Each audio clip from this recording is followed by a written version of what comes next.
The cries of the departing canoes echoed against the cliffs, growing fainter with each paddle stroke. Juana Maria stood motionless, her feet sinking into the damp sand as her tribe disappeared into the morning mist. Tears blurred her vision, but she didn't blink.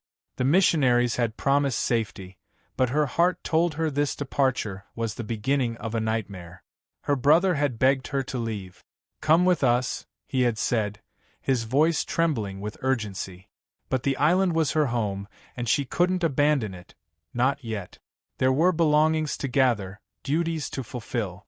Then the weather had turned violent, the wind roaring like a beast unleashed. The canoes never returned for her. That was 18 years ago.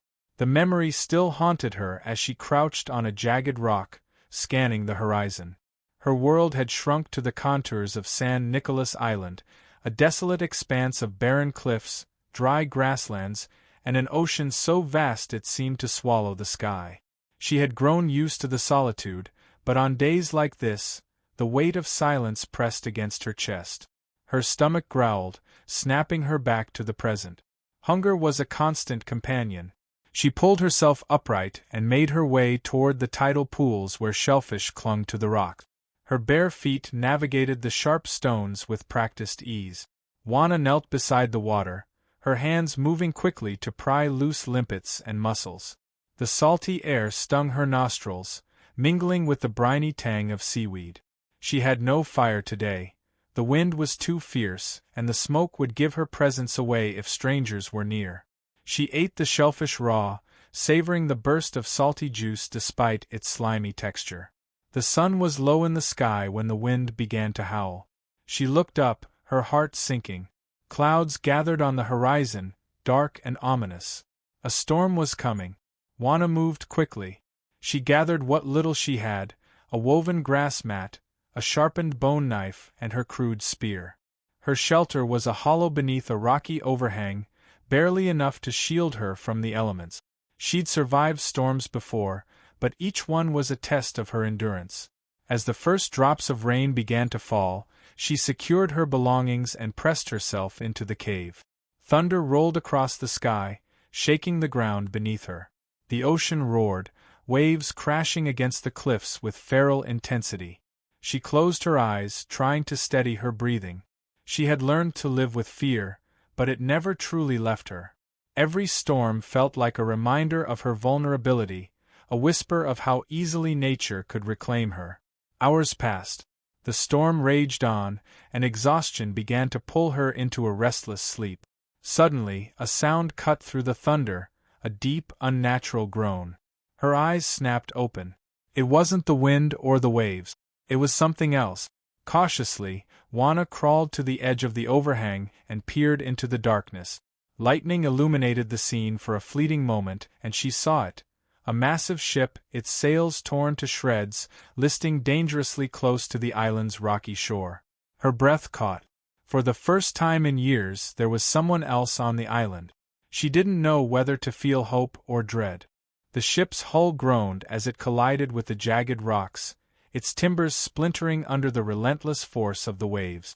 Juana Maria crouched low beneath her rocky overhang, her heart pounding. She had not seen another soul in years, yet now there was no doubt. Strangers had come to her island. Lightning flashed again, and she caught glimpses of figures scrambling on deck. They shouted to one another, their voices lost in the storm's roar. Juana's fingers tightened around her spear, the bone tip glinting faintly in the flickering light. She felt the old fear rising, fear of the unknown, of what these men might bring. Her mind raced. Would they find her? Would they even survive the wreck? Juana had learned the hard way that visitors to the island often meant trouble. The memories of her tribe's forced departure, the empty promises of the missionaries, still haunted her. She couldn't take any chances. The ship lurched violently, then tilted sideways, spilling crates and barrels into the churning sea. Juana watched as the figures on board struggled to lower themselves into the water. Some leapt, while others clung desperately to ropes and debris. Her pulse quickened. She counted 4 survivors making their way toward the shore, their movements frantic but determined. As the rain hammered down, Juana retreated further into her shelter. She knew every crevice and hiding spot on the island, and tonight, she would need that knowledge to stay out of sight. The storm would hide her tracks for now, but she couldn't afford to be careless. When dawn broke, the storm had passed, leaving behind a sky streaked with pale orange and blue. Juana emerged cautiously, her spear gripped tightly in her hand. The beach was littered with debris, broken planks, tangled ropes, and shattered barrels. She scanned the shore for signs of life. Then she saw them. The 4 men were huddled near a smoldering fire, their clothes torn and faces gaunt. They spoke in a language she couldn't understand, their voices low and urgent. Juana crouched behind a boulder, watching intently. They appeared exhausted but alert, their eyes darting nervously toward the dense forest that bordered the beach. Her gaze shifted to their belongings. They had managed to salvage a few crates from the wreckage. One of the men pried one open, revealing tools and supplies. Juana's stomach clenched at the sight of food, dried meat and biscuits. Her own supplies were dwindling, and the prospect of stealing from these strangers flickered briefly in her mind. But her instincts screamed caution. These men were armed. She could see the glint of a knife at one's belt, the crude shape of a musket slung over another's shoulder. She had no way of knowing their intentions. For now, she would wait. The days that followed were a tense game of cat and mouse. Juana kept to the shadows, moving silently through the underbrush as she observed the men from a distance. They had begun to explore the island, venturing further inland in search of fresh water and shelter. Their movements were clumsy, their heavy boots crunching loudly against the dry grass. Juana, barefoot and nimble, stayed one step ahead, her knowledge of the terrain giving her the advantage. She watched as they struggled to adapt to the island's harsh conditions. The sun beat down mercilessly, and the men argued often, their tempers frayed by hunger and fatigue. Juana felt a pang of sympathy but quickly suppressed it. Sympathy could be dangerous. Her own survival had become more precarious with their arrival. The small freshwater spring she relied on was now dangerously close to their camp. She had to wait until nightfall to fetch water, creeping through the darkness with her clay jar clutched tightly in her hands. Each trip was a nerve-wracking ordeal, her senses on high alert for any sign of the men. Food was another challenge. The newcomers had depleted the tidal pools, gathering shellfish and crabs in quantities that left little for Juana. She was forced to venture deeper into the forest, setting traps for small game and foraging for edible plants. One evening, as she checked a snare she had set near a cluster of shrubs, she heard voices approaching. Her heart leapt into her throat. She dropped to the ground, pressing herself flat against the earth as the men's footsteps drew closer. "Did you hear that?" one of them said, his voice tense. Juana held her breath, her body motionless.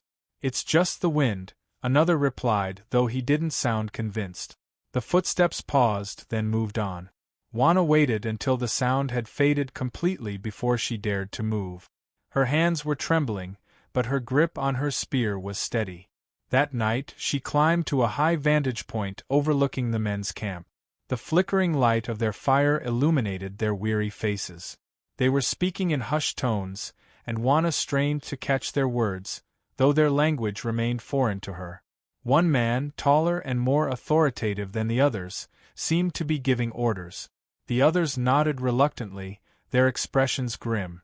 Juana couldn't decipher their intentions, but their presence on her island was a threat she couldn't ignore. As the days turned into weeks, a silent battle of survival unfolded. Juana moved like a shadow, always staying out of sight but never far from the strangers. She watched as they constructed a makeshift shelter and fashioned crude tools from the wreckage. They were resourceful, but the island was unforgiving. One of the men fell ill, his gaunt face growing paler with each passing day. Juana wrestled with conflicting emotions. Part of her wanted to help, to share the knowledge that had kept her alive all these years. But another part, the part hardened by years of solitude and survival, told her to stay away. These men were intruders. Then came the turning point. Juana was foraging near the cliffs when she heard a shout from the beach. She froze, her eyes scanning the landscape. One of the men was pointing toward the forest, his expression alarmed. Juana followed his gaze and felt her blood run cold. Smoke. The fire they had built had spread, its flames licking hungrily at the dry grass. The wind carried the blaze toward the forest, and Juana's heart sank. If it wasn't contained, it would destroy everything. Panic surged through her, but she forced herself to stay calm. She knew the island better than anyone. If she acted quickly, she could stop the fire before it consumed the entire landscape. But it would mean revealing herself to the men, a risk she wasn't sure she could take. Juana's hands tightened around her spear as she made her decision. For better or worse, the time had come to act. And with that, she stepped out of the shadows. The men froze as Juana Maria emerged from the shadows of the forest, her figure silhouetted against the flames, licking at the dry grass. She moved with a hunter's precision, her spear gripped tightly in her hand and her face set with determination. For a moment, there was only the roar of the fire and the crackle of dry brush as both sides stared at each other in stunned silence. "Stop staring," she barked, her voice cutting through the chaos like a knife. She pointed toward the water barrels near their makeshift camp, then gestured emphatically at the fire. Though her words were in her native tongue, the urgency in her tone was unmistakable. The tallest man, who appeared to be the leader, snapped out of his shock first. He shouted something to the others in their foreign language, and they scrambled into action, fetching buckets and barrels to douse the advancing flames. Juana didn't wait for them. She tore strips of seaweed from her satchel, soaked them in the nearby stream, and began to beat back the smaller fires creeping through the underbrush. The acrid smell of smoke burned her nose, and her eyes watered as she worked. The men followed her lead, throwing water onto the fire and stamping out embers with their boot. It was a desperate, chaotic effort, but gradually they began to gain control. By the time the last flames sputtered out, the group was drenched in sweat and covered in soot. The forest was scarred, but the fire had been contained. Juana leaned on her spear, her breath coming in ragged gasps. She felt the weight of their eyes on her, the tension in the air palpable. Slowly, the leader approached, his hands raised in a gesture of peace. "Gracias," he said, his voice heavy with gratitude. Juana didn't respond. She studied his face, searching for any hint of deception. The man was tall and weathered, his features lined with exhaustion and something that resembled remorse. After a long moment, she gave a curt nod and turned away, disappearing back into the forest without a word. The fire had marked a shift in the fragile balance of the island. Juana could no longer remain invisible, and the men knew it. In the days that followed, they attempted to bridge the gap between them, leaving small offerings of food and supplies near the edge of the forest. At first, Juana ignored them. Trust was a luxury she couldn't afford. But the men persisted, and her own hunger eventually forced her hand. One morning, she found a bundle of dried fish and fresh water waiting for her near the tidal pools. Her stomach clenched with gratitude and unease. She took the offering but left nothing in return. The men, undeterred, continued their quiet attempts at communication. They began leaving gifts of tools, knives fashioned from shipwrecked metal, cordage made from salvaged rope. Each offering was carefully placed in the same spot, a silent plea for understanding. Despite herself, Juana began to soften. Their survival was as precarious as her own, and their gestures of goodwill were hard to ignore. Slowly, cautiously, she began to interact with them. One evening, as the sun dipped below the horizon, Juana approached their camp. The men looked up in surprise but made no sudden movements. The leader, whom Juana had begun to think of as Capitan, offered her a seat by their fire. She hesitated, then sat, her spear resting across her lap. The men spoke to her in halting Spanish, gesturing to explain their words. Juana's own knowledge of Spanish was limited, but she understood enough to piece together their story. They were sailors from a distant land, blown off course by the storm and stranded on the island. They had no way to repair their ship and little hope of rescue. Like Juana, they were survivors, clinging to life in an unforgiving environment. Juana listened in silence, her eyes fixed on the flames. Their story resonated with her own, though she couldn't bring herself to say so. She had spent years building walls around her heart, and tearing them down was a slow and painful process. Over time, an uneasy alliance formed. Juana taught the men how to forage for edible plants and set traps for small game. In return, they shared their tools and techniques, helping her improve her shelters and expand her food stores. But the island was not kind. Resources were scarce, and the strain of survival tested their fragile bond. Arguments erupted over food and water, and tensions flared when the traps yielded too little to feed them all.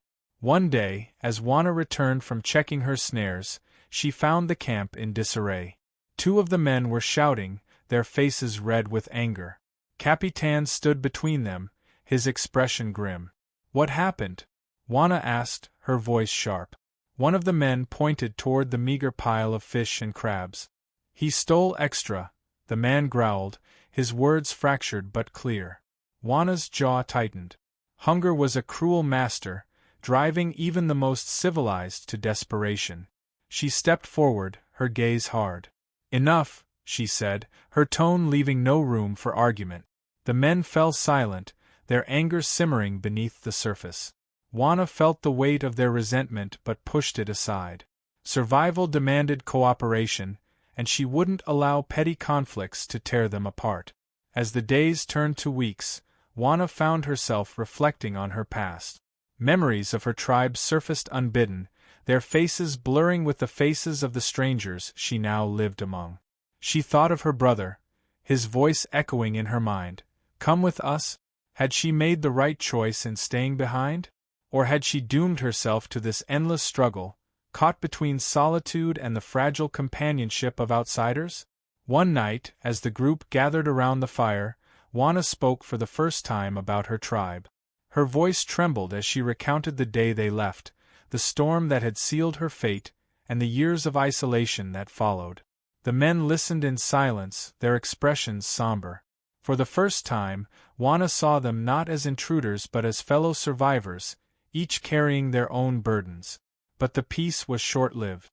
It began with a distant rumble, low and ominous.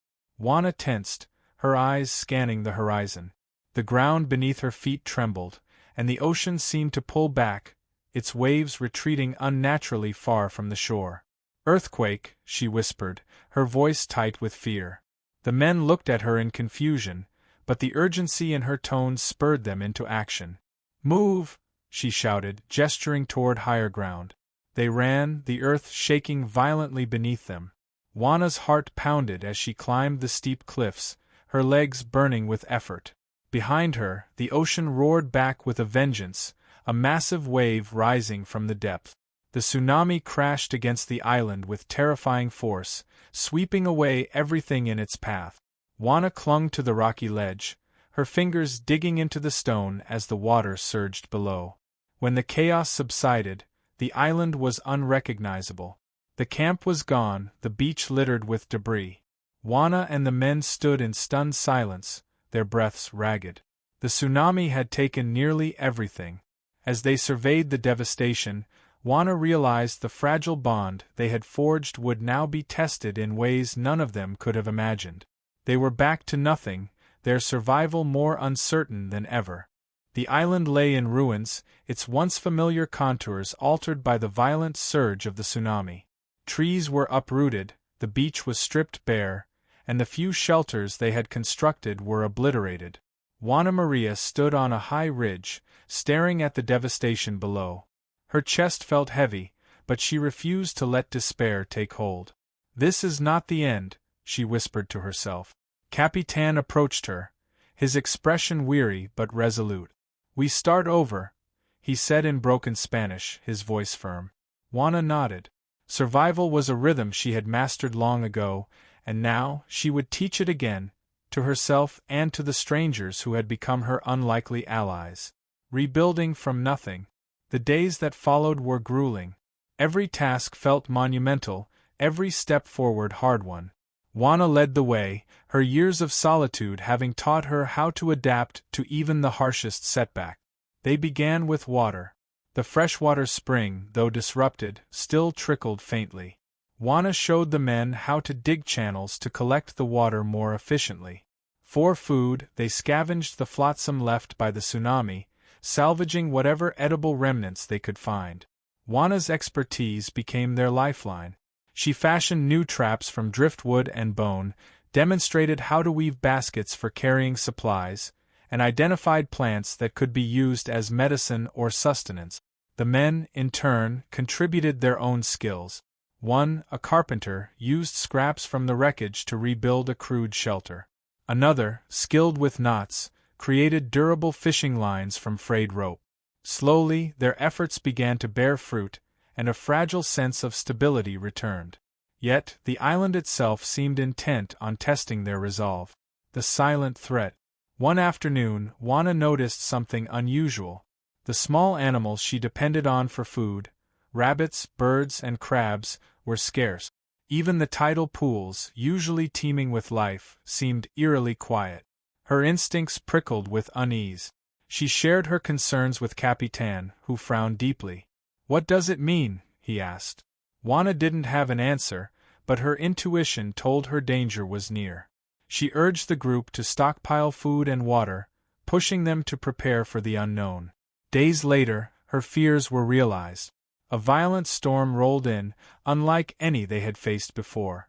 The wind howled through the trees, tearing branches and flattening the fragile shelters they had built. Rain lashed down in relentless sheets, flooding their camp and turning the ground to mud. Juana fought to keep the fire alive, shielding it with her body as Capitan and the others worked to save their supplies. For hours they battled the storm, their bodies and spirits pushed to the brink. When the storm finally passed, they emerged battered but alive. The camp was in disarray, but Juana felt a fierce pride in their resilience. They had faced nature's wrath and endured. The turning point. The storm's aftermath brought an unexpected discovery. As Juana and Capitan surveyed the beach for salvageable debris, they stumbled upon something extraordinary, a lifeboat wedged between the rocks. The boat was damaged but reparable. For the men, it was a glimmer of hope, a chance to escape the island and return to the world they had lost. For Juana, it was a bittersweet revelation. The boat represented freedom, but it also meant the end of the fragile community they had built together. The group worked tirelessly to repair the lifeboat. Juana helped, her hands deftly weaving rope and mending tears in the canvas sail. Yet, as the boat neared completion, she found herself grappling with an unexpected question. Did she want to leave? A test of the heart. One evening, as they sat around the fire, Capitan turned to Juana. "You come with us," he said simply. The words hung in the air, heavy with implication. Juana looked at him, then at the others. In their eyes, she saw gratitude and respect. They were no longer strangers, nor mere companions in survival. They were something more, friends, perhaps even family. But the island was her home. It had shaped her, tested her, and ultimately transformed her. Could she leave it behind? That night, Juana climbed to her favorite vantage point, a rocky outcrop overlooking the sea. The wind whispered through her hair as she gazed at the horizon, her heart torn. She thought of her tribe, of the years she had spent alone, and of the strangers who had taught her to trust again. Slowly, a sense of clarity began to settle over her. The final decision. When the boat was ready, the group gathered at the shore. The men were eager but somber, their eyes flickering to Juana as they prepared to leave. Capitan approached her, his expression unreadable. "You decide," he said softly. Juana's gaze shifted to the horizon, then back to the island. The decision was not easy, but it was clear. "I stay," she said, her voice steady. The men protested, their words a mix of confusion and concern. But Juana raised a hand, silencing them. "This is my home," she said simply. "I belong here." Capitan nodded, his eyes filled with understanding. He clasped her hand briefly before stepping into the boat. As the lifeboat pushed off, Juana stood on the shore, watching it grow smaller against the vast expanse of the ocean. For the first time in years, she felt at peace. The legacy of survival. Life on the island continued, but Juana was no longer the solitary figure she had once been. The experience had changed her, filling her with a deeper understanding of resilience, connection, and the strength of the human spirit. Years later, when a rescue ship finally arrived, they found a woman who had mastered her world. Juana Maria's story would become legend, a testament to the enduring power of survival and the choices that define us. As she boarded the ship, she looked back at the island one last time. Its cliffs and forests were etched into her soul, a part of her she would carry forever. And as the ship sailed away, Juana Maria smiled, knowing she had not just survived, but truly lived.